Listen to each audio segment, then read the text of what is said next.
մարդիկ թող տեսնեն այդ բանավեճը եւ հասկանան, թե ինչ է իրենց սպասվելու առաջիկա 5 տարիներին։ Եթե որպես առանձին վերցված դրվագ վերցնենք, եւ դա պետության եւ ազգի ճակատագրի վրա ազդեցություն չունենար, հա, լավ է, կնայենք, ծիծաղային, գարեջուր կխմենք, պոպկորնով, բան չիպսով, բայց այդ ծեծկրտուքի եւ այդ հայախառն լկտի այդ խուլիգանական միջավայրում մեր պետությունը նորից ունենալու է կորուստներ, նոր ատոմակայան չենք ունենալու, վատթարանալու են հարևան բարեկամական երկրների հետ հարաբերությունները եւ Հայաստանը չի կարողանալու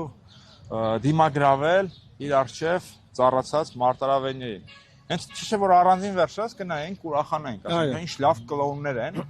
Եվ հիմա մենք ինչի համար ենք ձայն ուզում, առաջին ձայն ենք ուզում, որ վերցնենք որ դուրս շպրտենք դրանց։ Այդ ովքեր են այդ կենցանիները։ Այս ինչ են անում այս ժողովրդի հետ։ Այսինքն հայ ժողովրդի բանը 80%-ը բարձրագույն կրթություն ունի։ Այդ խուլիգան հանցագործ դրանց է արժանի հայ ժողովուրդը։ Դրանք պետք է որոշեն երկրի ճակատագիրը։ Մենք քվե ենք ուզում, վստահություն ենք ուզում հայ ժողովրդի, որ դրանց վերցնենք ու շպրտենք դուրս, ոնց է ասում, շլնքից բռնած։ Շլնքից բռնած։ Եվ մենք արդեն ցույց ենք տվել, որ դա մենք կարող ենք անել։